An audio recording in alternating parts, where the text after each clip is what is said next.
오늘은 이사야 49장 8절 이하에 기록된 말씀 나누려고 합니다. 지난주에 이사야 49장 1절부터 7절까지 하나님께서 보내시는 종을 통해 이루시는 하나님의 구원에 대한 말씀을 이어서 8절 이하에도 하나님께서 하나님의 종을 통해 이루시는 이 구원을 말씀하시는데요, 그 구원을 말씀하시면서 하나님의 백성들이 하나님의 땅으로 돌아오고 수많은 영혼들이 구원받게 될 것에 대해서 이제 그 하나님 구원하실 때 땅이 좁을 정도로, 하나님 여기 우리 거하는 이곳이 너무 비좁으니까 하나님 넓은 것을 주십시오, 그렇게 말할 정도로 많은 백성이 돌아올 것이다, 많은 영혼들을 구원할 것이라고 말씀하십니다. 이사야 49장 19절 20절에 대저 내 황폐하고 적막한 곳들과 내 파멸을 당하였던 땅이 이제는 거민이 많음으로 좁게 될 것이며 널 삼켰던 자들이 멀리 떠날 것이니라. 고난 중에 낳은 자녀가 후일에 내 귀에 말하기를 이곳이 우리에게 좁으니 넓혀서 우리로 거처하게 하라 하리니. 하나님, 이곳이 우리에게 너무 좁습니다. 하나님, 너무 비좁아가지고 우리 같이 살지 못할 정도라고 막 아우성을 칠 정도가 될 것이라는 것입니다. 여러분, 이거 좋은 일입니까 나쁜 것입니까? 막 우리 막 너무 비좁다고 막 여기 막 같이 살 수 없을 정도라고. 여러분, 비좁아서 안 좋은 것인가요? 좋은 일이죠. 하나님께서 얼마나 많은 영혼들이 돌아오게 하실 것인지를 말씀하신 것입니다. 하나님께서 이 죄에 빠진 예루살렘, 유다를 멸망시킬 것을 말씀하실 때 뭐라고 말씀하셨냐면, 그 땅 황폐하게 될 것이다, 그 땅이 삭막한 땅이 될 것이다, 그 땅이 죽은 땅처럼 될 것이다, 그 땅이 막 쓸모없는 땅처럼 될 것이다, 사람도 없고 아무것도 없는 심판을 말씀하실 때, 징계를 말씀하실 때 그렇게 말씀하셨습니다. 근데 회복을 말씀하실 때, 구원을 말씀하실 때는 에스겔 36장에 보면 에덴 동산처럼 만들어주는데 이 성의 사람들이 양떼처럼, 그 사람 떼로 내가 사람 떼로 채우는데 양떼처럼 많게 할 것이라고 하나님께서 구원을 말씀하실 때 수많은 하나님의 백성들이 다시 돌아올 것, 수많은 영혼들이 다시 돌아오게 할 것을 그렇게 말씀하십니다. 그래서 비좁을 정도로 막 넓은 곳이 필요하다고. 우리 교회로 치면 그런 거죠. 막 아니 이거 뭐 앉을 자리가 없는 게 아니라 막 발 디딜 틈도 없네. 여러분, 좋은 것입니까 나쁜 것입니까? 막 빈자리가 막 많고 막 그냥 발 디딜 틈도 없을 정도. 여러분, 누가복음 15장에 보면 하나님께서 죄인 하나가 하나님께 돌아오면 하늘에 큰 기쁨이 있는데, 그 기쁨이 어느 정도냐면 마치 탕자가 돌아왔을 때 아버지가 죽은 아들 살아난 것처럼 막 기뻐하면서 잔치를 벌인 그 기쁨이 한 영혼, 죄인 하나가 회개하고 돌아올 때에 하나님 그렇게 기뻐하신다는 것입니다. 여러분, 그러니 그런 영혼들이 막 발 디딜 틈이 없다, 그럼 하나님 막 대잔치를 벌이시겠죠. 막 너무 좋으셔가지고. 이런 복된 일입니다. 죄인들이 회개하고 하나님 앞에 나온다는 것, 하나님 얼마나 귀한 일인지 모릅니다. 그 일에 대해서 그때 하나님의 백성들이 말하기를 그 일이 얼마나 놀라운지 이렇게 고백할 것이다. 그 고백이 무엇이냐면 도대체 이 많은 무리를 누가 낳은 거야, 그렇게 말할 것이라고 말씀하십니다. 이사야 49장 20절 21절에 고난 중에 낳은 자녀가 후일에 내 귀에 말하기를 이곳이 우리에게 좁으니 넓혀서 우리로 거처하게 하라 하리니. 그때에 내 심중에 이르기를 누가 나를 위하여 이 무리를 낳았는고. 나는 자녀를 잃고 외로워졌으며 사로잡혔으며 유리하였거늘 이 무리를 누가 양육하였는고. 나는 홀로 되었거늘 이 무리는 어디서 생겼는고 하리라. 이 무리는 누가 낳았는고. 도대체 이 수많은 무리가 어디서 태어난 거야? 누가 태어나게 하고 누가 양육하고 도대체 어디서 이 무리가 왔는고. 그러면 이 말은요, 상상할 수 없었던 불가능한 일을 하나님께서 이루셨다는 그런 고백입니다. 20절에 보면 고난 중에 낳은 자녀. 여러분, 이 고난 중에 낳은 자녀라는 것이 무엇이냐면, 여러분, 이 단어의 의미가 태어나다가 죽은 자녀, 유산한 자녀, 그런 의미입니다. 그러면 자녀가 그냥 10달을 품고 있었는데 태어나다가 죽어버린 것입니다. 이렇게 가슴 아픈 일이 부모에게는 없죠. 여러분, 자녀가 태어나다가 죽어버린 21절에 기록하고 있는 나는 자녀를 잃고 바로 그 단어하고 똑같은 자녀입니다. 이 태어날 줄 알고 그렇게 기다렸던 자녀가 죽게 돼버린 가장 가슴 아프고 고통스러운 일을 당한 그 신세에 바로 유다 백성의 모습이 그랬다는 것입니다. 예루살렘의 상황이 그랬다는 것입니다. 생명 같은 자식을 잃어버린 것 같았고 외로워졌다는 게 난 이제 다시는 자식을 더 이상 가질 수 없는 상황이 되어버렸다는 것입니다. 이제 끌려가서 그렇게 멸망받고 전혀 소망 없이 그렇게 끝날 줄 알았는데 누가 이 많은 무리를 낳았는고 그렇게 죽은 줄 알았던 자녀가 살아난 것 같은 일, 이것이 이제 비좁다고 할 정도로 그 많은 자녀들 태어나게 하는 일, 그것 하나님의 구원을 베푸실 때에 하나님이 이루실 일이라고 말씀하신 것입니다. 그럼 누가 낳은 것입니까?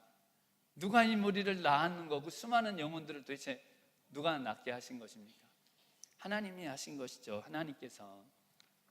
하나님께서는 이사야 49장 수많은 무리들, 우리 이곳이 비좁다고 누가 이 무리를 낳았는고 이와 같은 고백이 있게 될 이 일을 말씀하시면서 은혜의 때 구원의 날에 이루실 일이라고 이사야 49장 8절에 이렇게 말씀하셨습니다.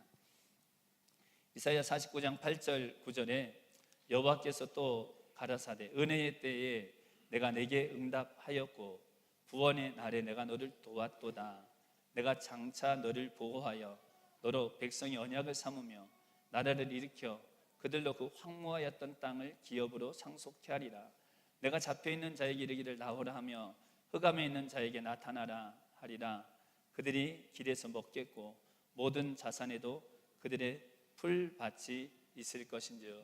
그 구원에 하나님의 백성들 돌아오게 하고 수많은 영혼들 구원하시는 그 일 8절에 은혜의 때에 내가 내게, 여기 너는 여호와의 종입니다. 하나님께서 은혜의 때에 그 종 그리스도의 기도를 들으시고 하나님께서 구원의 날에 그 종 그리스도를 도와주셔서 놀라운 구원을 이루신다고 하신 것입니다. 은혜의 때, 이 구원의 날, 여기 은혜라는 이 히브리어의 단어의 뜻은 뭐냐면 하나님이 기뻐 받으신다는 의미입니다. 하나님이 사랑하는 자녀들 여러분 너무나 사랑스러운 자녀 너무 예뻐가지고 그냥 꼭 안듯이 우리를 그렇게 기뻐 받아주시는데 이 일이 어떻게 됐냐면 하나님께서 우리 죄를 위해 화목제물로 그 아들을 제물로 받으셔서 여기 레위기의 이 은혜라는 단어가 연락하신다. 그 제물을 기뻐 받으신다. 그런 의미입니다. 그리스도 예수님께서 정말 하나님 기뻐 받으시는 우리 죄를 대속하시는 화목제물이 하나님 기뻐 받으신 제물이 된 그 은혜의 때에 하나님 구원을 베푸신다는 것입니다. 구원의 날, 여기 구원이라는 히브리어는 우리가 잘 알고 있는 예수아라는 단어입니다. 예수아. 여러분 히브리어 예수아, 여호수아라는 이름, 스룹바벨 예수아라는 이름, 다 그것이 무슨 뜻이냐면 여호와께서 구원하신다. 여호와는 구원이시라. 그런 의미입니다. 예수님의 이름도 어디서 온 것이냐면 이 히브리어 예수아의 음을 따온 것입니다. 아들을 낳으니 마태복음 1장 21절에 그 이름을 예수라 하라. 이는 그가 자기 백성을 저희 죄에서 구원할 자이십니다. 예수, 구원의 날 바로 예수님 우리에게 보내주셔서 대속의 제물 삼으신 그 일을 통해서 그 은혜의 때에 그 구원의 날에 누가 이들을 양육하였는고 누가 이들을 낳았는고 도대체 이 많은 무리들, 이 많은 영혼들을 누가 구원하였는가 하는 그 일 언제 이루시는 일이냐면 은혜의 때 이 구원의 날에 하나님이 그 생명을 낳게 하신다고 말씀하신 것입니다. 여러분 하나님은요 생명이 태어나는 것을 아주 기뻐하시는 분이십니다. 여러분 자녀들 태어날 때 여러분 기쁘셨죠? 뭐 보통 기쁜 게 아니셨죠? 그냥 별로 안 기쁘셨어요? 막 그냥 저는 첫 딸이 태어났을 때 울었어요. 뭘 울고 그래 남자. 근데 얼마나 그냥 왜 눈물이 나는지, 왜 그 자녀가 태어난 것이.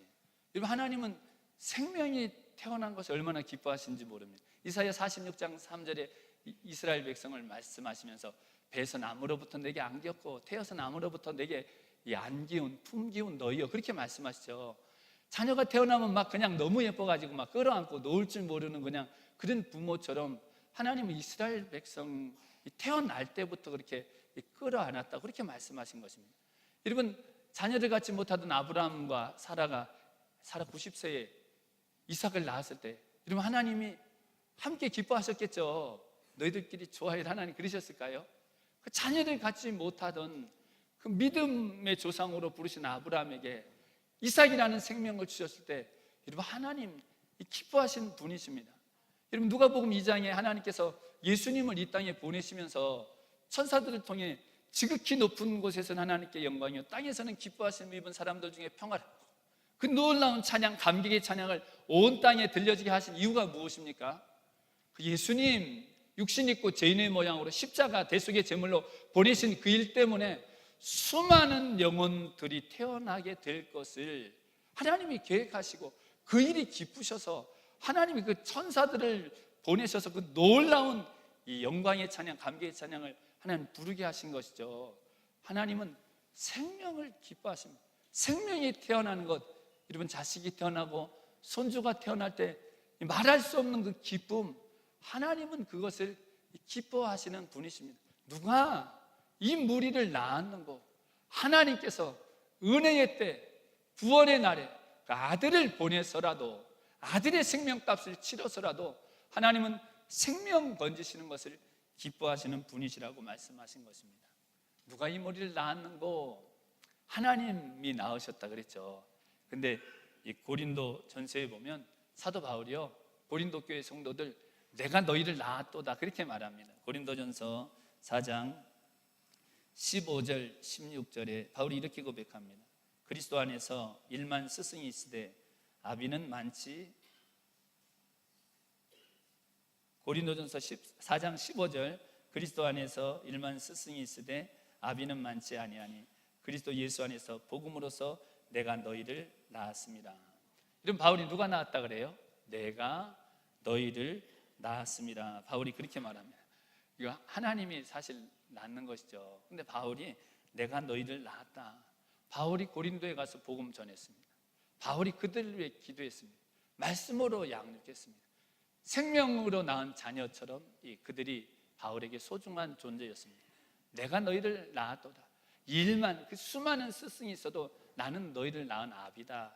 내가 너희를 낳았도다. 바울이 그렇게 말합니다. 근데 사실 바울이 낳은 것, 바울 혼자 낳은 것이 아니라 바로 앞부분에 뭐라고 말하냐면 그리스도 예수 안에서, 그렇게 말하죠. 은혜의 때, 구원의 날에 하나님 예수님 보내주셨기 때문에 그 그리스도 예수님의 복음 안에서, 그 복음으로써 내가 너희를 낳았도다. 바울로 그렇게 고백하게 한 것입니다. 하나님이 오늘도 생명을 기뻐하십니다. 지금도 생명 낳기를 기뻐하시는데 누구를 통해서 생명을 낳게 하십니까? 바울처럼 복음을 전하는 자를 통해, 생명의 복음 전하는 자를 통해, 영혼을 붙잡고 기도하는 자를 통해, 영혼을 사랑하고 희생하고 헌신하는 자들을 통해 하나님께서 그렇게 기뻐하시는 생명 낳는 일, 내가 너희를 낳았도다. 바울 같은 일을 오늘날도 이루시기 원하신다는 것입니다. 사도 바울을 통해 바로 이어지는 다음 말씀에 너희도 다 이같이 되라 그렇게 말씀하셨습니다. 고린도전서 4장 15절 16절에 그리스도 안에서 1만 스승이 있으되 아비는 많지 아니하니 그리스도 예수 안에서 복음으로서 내가 너희를 낳았습니다. 그러므로 내가 너희에게 권하노니 너희는 나를 본받는 자 되라. 바울이 자기를 본받는 자 되라. 바울을 통해 고린도 교회 성도들에게 주신 말씀이죠. 단지 바울의 권면이 아니라 하나님의 마음입니다. 복음으로써 그리스도 예수 안에서 생명을 낳은 바울처럼 너희도 나를 본받는 자 되라. 고린도 교회 성도들이 바울처럼 되라. 그리고 우리 데셀러프 스모그교회 성도들이여 바울처럼 되라. 생명을 낳는 자가 되라. 내가 너희를 낳았노라. 그리스도 예수 안에서 복음으로써 내가 너희를 낳았노라. 여러분, 바울같이 되라고 말씀하신 것입니다. 여러분, 생명을 낳게 되시는 하나님이 너무나 기뻐하시는 그 일이 저와 우리 성도님들에게 귀한 열매를 있게 되시기를 주님의 이름으로 축원드립니다. 성경에 많은 기적이 있지만요, 특별한 기적들이 무엇이냐면 잉태치 못하던 여자가 잉태하게 된 일입니다. 성경에 그런 사건이 여러 곳에 나오죠. 잉태치 못한 여자가 자녀를 낳으면 그걸로 끝나는 것이 아니라 그것을 통해 또 하나님의 놀라운 일들이 일어난 것. 좀 전에 말씀드린 바로 사라, 아브라함, 100세와 90세에 경수가 끊어지고 죽은 것 같은 몸에 하나님이 생명을 심어주시죠. 그 기쁨의 아들 이삭이 태어나게 하십니다. 그 이삭을 통해 하나님 어떤 일을 이루십니까? 영원한 언약, 씨로 말미암아 천하 만민이 복을 받을 것이라는 하나님의 약속을 받은 그 아들 되게 하시는 애, 그 죽은 것 같은 사라의 몸에 자녀를 잉태할 수 없고 낳을 수 없는 사라, 아브라함에게 주신 그 자녀를 통해 하나님 놀라운 일을 이루신 것입니다. 몇 번 말씀드린 저희들이 잘 아는 바로 이 사무엘의 어머니 한나도 그렇죠. 남편이 그 다른 아내 분이나가 그냥 자식이 얼마나 많은지 그것 때문에도 그냥 서럽고 힘든데 그냥 얼마나 또 괴롭히고 막 속이 찢어지게 하고 막 속을 들쑤시는지 막 그냥 괴롭고 고통스러워서 먹지도 않고 기도를 드린 한나의 기도를 들으시고 하나님이 사무엘을 주셨죠. 근데 그 사무엘, 어린 사무엘 하나님이 부르셔서 결국에는 죄악이 깊이 빠져있는 이스라엘 백성들로 회개하라 회개하라 회개하라 대회개의 역사를 이루게 하신 것, 잉태치 못한 그 한나의 한같은 기도를 들으시고서 그 사무엘을 통해 베푸신 놀라운 은혜입니다. 여러분 신약 성경에 보면요, 예수님 잉태되기 6개월 전에 세례 요한이 잉태되죠. 누구에게 잉태되냐면 엘리사벳에게 잉태됩니다. 그 엘리사벳이란 여인, 남편이 사가랴인데 그 여인도 수태치 못하던 여인이라고 성경이 기록합니다. 근데 그 잉태하지 못하던 여인에게 하나님 천사를 보내셔서 세례 요한을 잉태하게 할 것이라고 하나님께서 말씀하십니다. 그 수태치 못하던 여인으로 요한을 낳게 하시고 그 요한을 통해 하나님 어떤 일을 베푸시냐면 회개하라, 이 천국이 가까웠다고 우리 주님의 길을 예비하게 하시고 수많은 영혼들이 하나님께로 그 마음 돌이키게 하는 일에 쓰임받게 하신 것, 수태치 못한 여인에게 생명을 주셔서 베푸신 그와 같은 일들이 성경에 여러 곳에 기록되어 있습니다. 이러면 잉태치 못한 여인에게 이와 같이 자식을 주시는 일이요, 실제로 자녀를 갖지 못한 가정에 육신의 자녀를 얻게 하시는 그런 응답을 하나님 주시기도 하시지만, 그것도 귀한 일이지만 성경에 잉태치 못한 육신의 자녀를 낳지 못한 가정뿐 아니라 남자분도 연세가 드신 분들도 결혼 안 하고 우리 청년들, 어린 아이들까지 하나님께서 기뻐하시는 일이 무엇이냐면 영혼을 잉태하는 자가 되게 하시는 것입니다.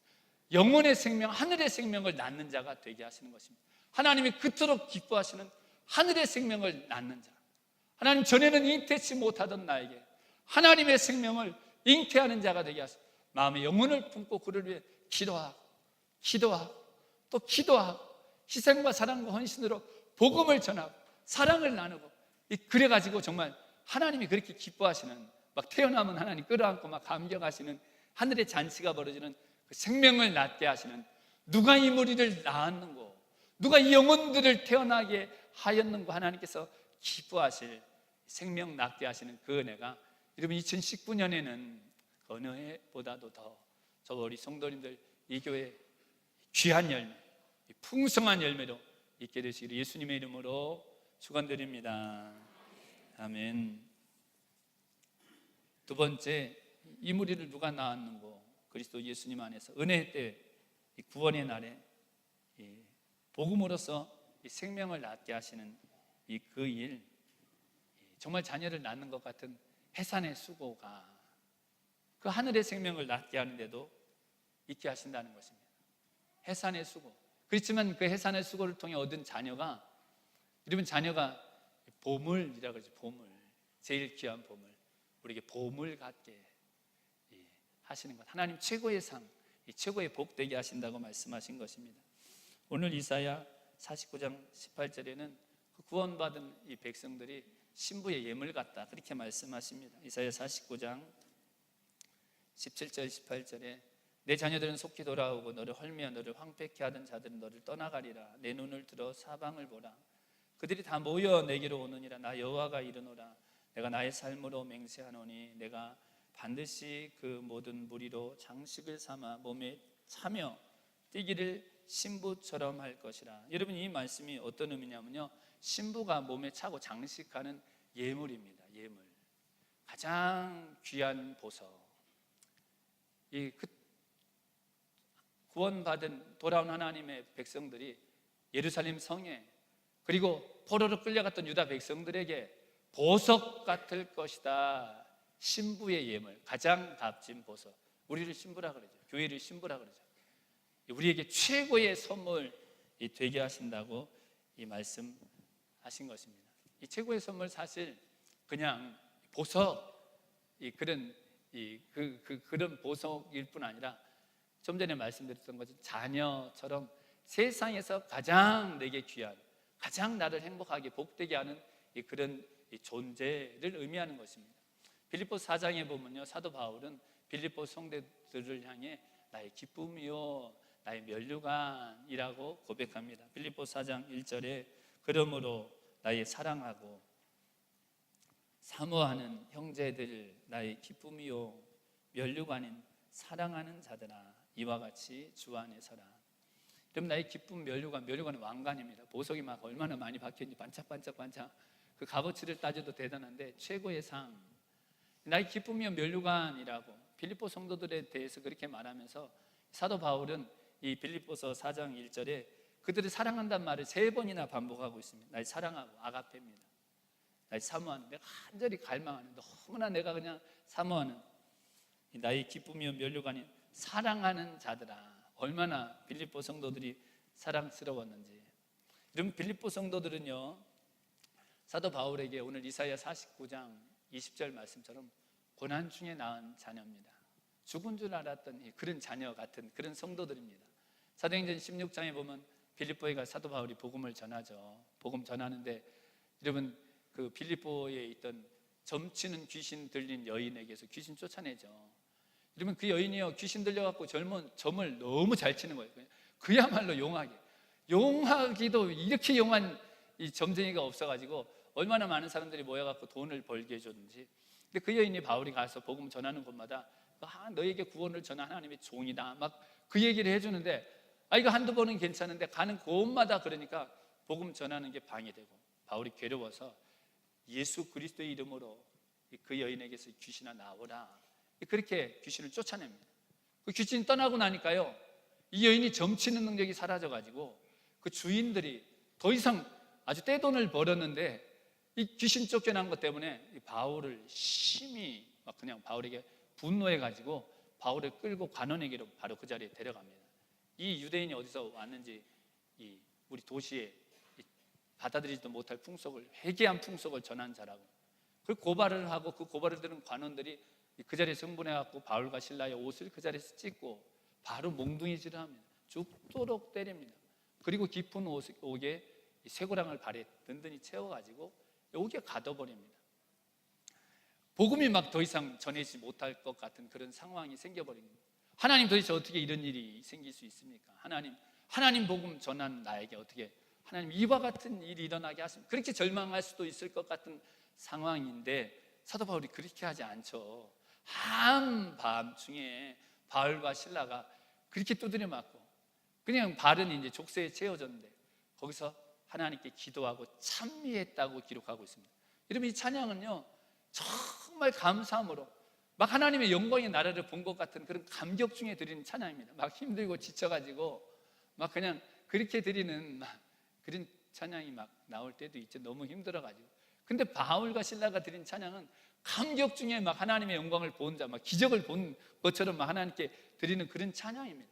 마치 빌립보 성도들에게 4장 6절에 아무것도 염려하지 말고 오직 모든 일에 그 어떤 상황에도 기도와 간구로 너희 구할 것을 감사함으로 하나님께 아뢰라. 그리고 정말 바울이요 감사하면서 감격하면서 신라와 함께 기도하고 감사하고 하나님을 찬양했습니다. 그때 하나님 막 지진을 일으키시죠. 옥터가 흔들리게 하십니다. 놀라운 일이 일어난 거죠. 옥문들이 열리게 하십니다. 족쇄들이 풀어지게 하십니다. 이 일을 통해 간수장 이 바울과 신라를 집에 데려갔고 그 밤에 그 새벽에 상처 입은 데 다 씻어주고 바울을 통해 복음을 듣죠. 주 예수를 믿으라. 그러면 너와 내 집이 구원을 얻으리라. 그들이 세례를 받습니다. 그렇게 구원받은 그들을 통해 빌립보 교회가 세워집니다. 고난 중에 낳은 자녀들, 누가 이 무리를 낳았는고? 그런 성도들이 생겨가지고 이 빌립보서에 보면요, 그 어떤 교회보다도 바울을 정말 사랑했던, 옥에 갇힌 바울을 위해 에바브로 디도를 보내고 바울을 위해 끊임없이 기도하고 그의 필요한 것이 있으면 그를 도와 그의 필요를 채워주고 정말 날 사랑하고 사모하는 형제들, 나의 기쁨이요 이 면류관은 사랑하는 자들아, 이 그와 같은 이 빌립보 성도들이 되게 하십니다. 고난 중에 낳은 자녀, 바로 면류관처럼 생명 같은 자식, 이 보석과 같은 이 존재가 되게 하신다는 것입니다. 여러분, 한 생명이 어떻게 나아지냐면 고난을 통해 나아지게 하신다는 것입니다. 이 고린도후서 이 4장 이 14절에서 이 16절 좀 전에 나눴던 그 말씀에도 사도 바울은 고린도 교회 성도들을 사랑하는 자녀와 같다고 고백합니다. 내가 너희를 부끄럽게 하려고 이것을 쓰는 것이 아니라 오직 너희를 내 사랑하는 자녀같이 권하려 하는 것이라. 그리스도 안에서 일만 스승이 있으되 아비는 많지 아니하니 그리스도 예수 안에서 복음으로써 내가 너희를 낳았습니다. 그러므로 내가 너희에게 권하노니 너희는 나를 본받는 자 되라. 14절에 내 사랑하는 자녀같이, 복음으로써, 여러분 이 복음이 무엇입니까? 고린도 교회 성도들에게 전한 복음, 고린도전서 2장 2절에 보면 내가 너희 중에 있을 때 예수 그리스도와 그의 십자가에 못 박히신 것 외에는 아무것도 알지 아니하기로 작정하였노라. 고린도전서 1장 22절 이하에도 말씀하죠. 유대인은 표적을 구하고 헬라인은 지혜를 찾으나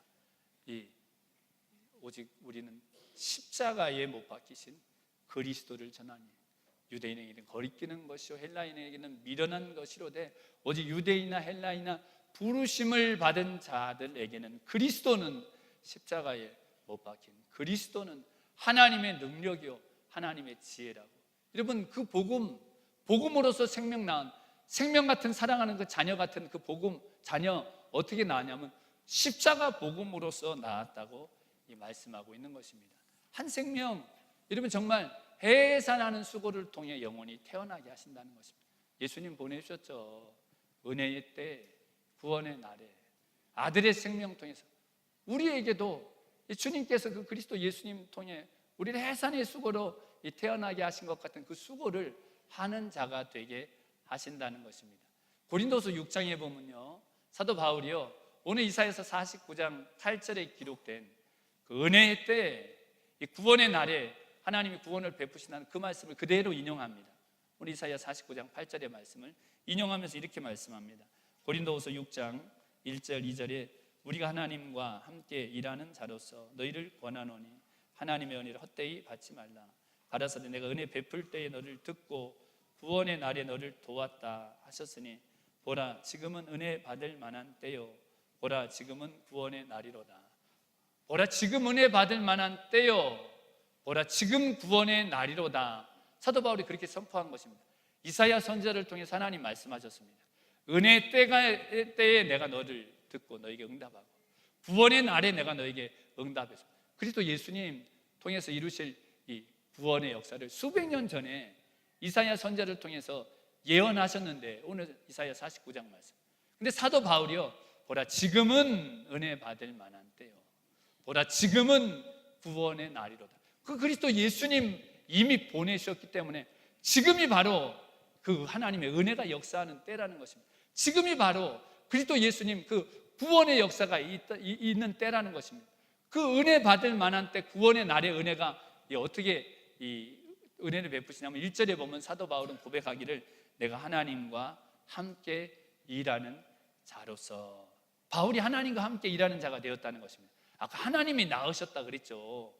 누가 이 머리를 낳았는고? 근데 바울이 내가 너희를 낳았습니다. 하나님과 함께 일하는 자가 되게 하셨다는 것입니다. 은혜의 때 구원의 날에 여러분 하나님과 함께 일한다는 것 놀라운 일이죠. 하나님하고 함께 일한다.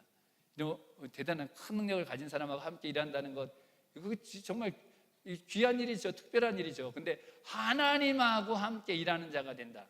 그 얼마나 놀라운 일입니까? 그것이 바로 은혜의 때에 예수님 보내주셨어요. 구원의 날에 그리스도 예수님 통해서. 여러분 근데 그 하나님과 함께 일하는 자가 된다는 것이 어떤 의미입니까? 그 특별한 하나님과 함께 일하는 자가 된다는 것. 바로 이어지는 말씀이에요. 사도 바울은 그 은혜의 때 구원의 날에 하나님과 함께 일하는 자의 모습을 이렇게 말씀하십니다.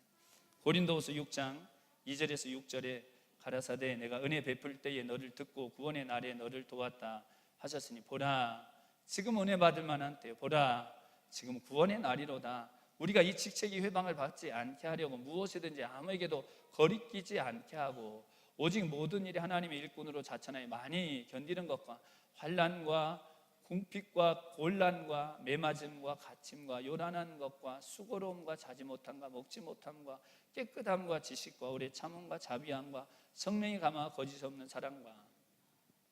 그럼 사도 바울은요 하나님과 함께 일하는 자의 모습을 이어서 지금 말씀처럼 말씀합니다. 그 하나님의 복음이 이 거리끼지 않게 회방받지 않게 하려고 비난받지 않게 하려고 흠이 되지 않게 하려고 진정한 하나님의 백성으로 하나님과 함께 일하는 자로 살았는데 그것이 무엇이냐면 많이 견디었다고 말씀하고 있는 것입니다. 많은 환난을 인내했다는 것입니다. 여기 궁핍 끊임없이 다가오는 고통을 견디어냈다고 말씀하고 있는 거예요. 복음을 위해서. 그리고 이 곤란을 견디기 힘든 역경들을 견뎌내고 하나님과 함께 일하는 자의 모습입니다. 5절에는 매맞고 갇히고 요란한 거 막 소동이 막 일어난 거예요. 폭동이 일어나고 소란을 겪고 수고하고 지치고 자지 못하고 먹지 못하고 하나님과 함께 일하는 자의 모습을 바울은 그렇게 고백하는 것입니다. 그런 중에도 6절에 깨끗함, 순전하고 흠이 없는 모습으로 오래 참고 죄인을 참고 참아주신 하나님의 그 사랑 가지고 자비함, 주님께서 긍휼히 여기신 것 같은 그 긍휼로 성령의 감화, 온유와 겸손함, 거짓이 없는 사랑으로 이런 하나님과 함께 일하는 자의 모습 바로 이와 같은 모습이라고 말씀하고 있는 것입니다. 바울의 이 복음으로서 십자가 복음으로서 하나님께서 이 복음을 위해 헌신할 때에 그 은혜의 때 이 구원의 날에 누가 이 무리를 낳았는고 한 그 생명의 이 수많은 열매를 있게 하셨다고 말씀하신 것입니다. 여러분 히브리서 2장에 보면요 하나님께서 복음 증거하는 자들과 함께 증거하신다고 말씀하시면서 여러분 표적을 행하시고 기적을 행하신다는 말씀 2장 3절 4절에 하시는데요. 히브리서 2장 3절 4절에 우리가 이같이 큰 구원을 등한히 여기면 어찌 피하려. 이 구원은 처음에 주로 말씀하신 바요 들은 자들이 우리에게 확증한 바니 하나님도 표적들과 기사들과 여러 가지 능력과 및 자기 뜻을 따라 성령이 나눠주신 것으로서 저희와 함께 증거하셨느니라. 하나님 함께 일하는 자, 하나님 함께 증거하시는데 표적을 행하신다는 것입니다. 기적을 행하신다는 것입니다. 여러 능력을 행하신다는 것입니다. 성령을 통해 성령 역사하게 하시고 그와 같은 일들 통해 하나님이 이 큰 구원, 이같이 귀한 구원, 이 땅끝 하늘 끝에 있는 것 같은 영혼들도 돌아오게 하는 이 구원의 일에 하나님이 함께 증거하신다고 말씀하신 것입니다. 마치 예수님께서 공생의 기간 동안에 38년 이 병든 자, 베데스다 연못에 있는 자들 38년 일평생 누워 있는 것 같은 가족들에게도 완전히 이제 버림받은 것 같은 그 인생을 다시 치료하시고 살려주신 것처럼 12개 혈루증으로 앓던 여인 12년 동안 재산 다 갖다 쏟아 부어도 오히려 그냥 그 많은 의사들을 찾았는데 병이 더 심해졌죠. 더 고생스러웠죠. 더 고통.